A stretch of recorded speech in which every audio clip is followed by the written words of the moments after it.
আব্দুল্লাহ ইবনে আব্বাস রাদিয়াল্লাহু আনহু হইতে বর্ণিত, তিনি বলেন, বদরের যুদ্ধের পরে বদরের যুদ্ধের বড় বড় সাহাবীরা যারা ছিলেন, বড় বড় কিবারে সাহাবী, তাদেরকে নিয়ে হযরত ওমর রাদিয়াল্লাহু আনহু বৈঠক করতেন। কি করতেন?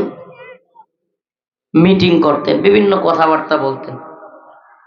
তো মাঝে মধ্যে সেখানে আব্দুল্লাহ ইবনে আব্বাস রাদিয়াল্লাহু আনহুকে বসাইতেন, কিন্তু ওনার বয়স খুবই অল্প বয়স ছিল, খুবই অল্প বয়স ছিল। কোন কোন বর্ণনায় পাওয়া যায় উনি তরুণ ছিলেন, কেউ কেউ বলেন যুবক ছিলেন।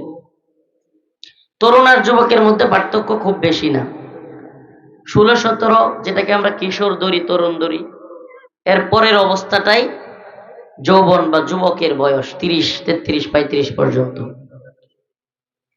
40 পর্যন্ত হইতে পারে। তো এই বয়সী একটা ছেলেকে, এই বয়সী একটা যুবককে মুরব্বীদের বৈঠকে ওনারা বসাইতেন। আমাদের দেশে অনেকে যখন তেমন কিছু বুঝেই না, অনেকে যখন খেলাধুলা বা বিভিন্ন কাজে ব্যস্ত, এই 16-17 বছরের অনেক যুবকদেরকে দিয়ে আল্লাহ পাক অনেক বড় বড় কাজ নিয়েছেন। সুবহানাল্লাহ। এটা কথা আছে না যে যৌবন যার যুদ্ধে যাবার সময় তার, যৌবন যার। আপনারা কি শীতে কি পুতায় গেছেন নাকি? হ্যাঁ, যুদ্ধের কথা বলতেছি, জিহাদের কথা বলতেছি, তবুও আপনাদের মধ্যে চেতনা নাই। কাহিনী কি? যৌবন যার যুদ্ধে যাবার। মুহাম্মদ বিন কাসিম, মুহাম্মদ বিন 16 থেকে 17 বছর বয়সী।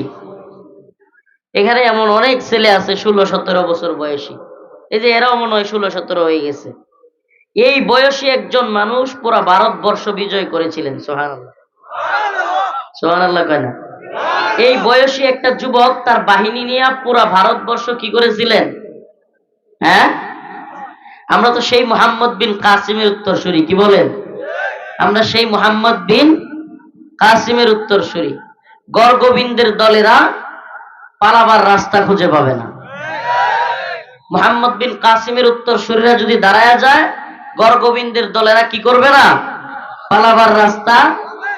আরে মুহাম্মদ বিন কাসিমের ছোট্ট বাহিনীর কথা শুনেই এরা সব পালাইছিল। সুবহানাল্লাহ। তো মুসলিম উম্মাহ যদি জাগ্রত হয়ে যায়, আসলে যুবক যারা, যুবকদের মাধ্যমে অনেক বড় বড় কাজ করা সম্ভব। আপনি দেখেন না কত বড় বড় দল, কত বড় বড় নেতা হাসিনা পতনের আন্দোলন করে নাই, চেষ্টা করে নাই, পারছে? সুবহানাল্লাহ।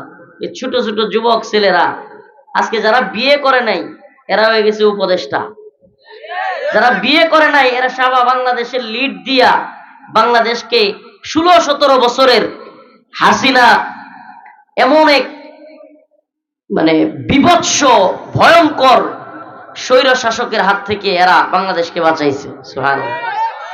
কি বড় বড় মুরব্বী লাগছে না এই যুবকরাই পারছে? তো হযরত আব্দুল্লাহ ইবনে আব্বাস রাদিয়াল্লাহু আনহু বলেন, আমি একেবারে ছোট ছিলাম, তখন আমাকে হযরত ওমর বড় বড় সাহাবীদের মাঝখানে ডাকতেন। তো কিছু কিছু সাহাবীর এটা গায়ে লাগতো। স্বাভাবিকভাবেই মুরব্বীরা যে চায়ের স্টলে চা খায়, সবাই মিলে গল্প করে, আড্ডা দেয়, সেখানে হঠাৎ করে একটা 15-16 বছরের বা 20 বছরের একটা যুবক ছেলে যদি গিয়ে বসে মুরব্বীদের কোনো মাঝখানে কিংবা অনুষ্ঠানে, তখন মুরব্বীরা কেউ কেউ কিন্তু এটাকে বিরক্তি প্রকাশ করে, করে কি করে না?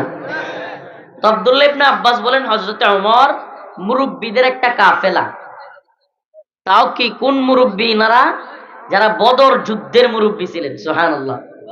বদর কি 313 জন সাহাবীর এক কাফেলা, যাদের কাছে তেমন কোনো অস্ত্র সরঞ্জাম ছিল না, কিন্তু যাদের ঈমান ছিল নূরে নূরান্বিত, পাকাপোক্ত ঈমান, তারা বিশাল বড় বাহিনীর বিরুদ্ধে, সশস্ত্র বাহিনীর বিরুদ্ধে বিজয়ী হয়েছিলেন। সুবহানাল্লাহ। কতজন? 313 জন। এই জামানাতেও আমরা কি দেখি? সুবহানাল্লাহ। এই জামানাতেও আমরা কি দেখি? আল্লাহর উপর যদি আস্থা এবং বিশ্বাস রেখে ছোট্ট কোনো দলও দাঁড়ায়া যায়, এই জামানাতেও আমরা দেখি আল্লাহ পাক তাদেরকে বিজয় দান করেন। সুবহানাল্লাহ।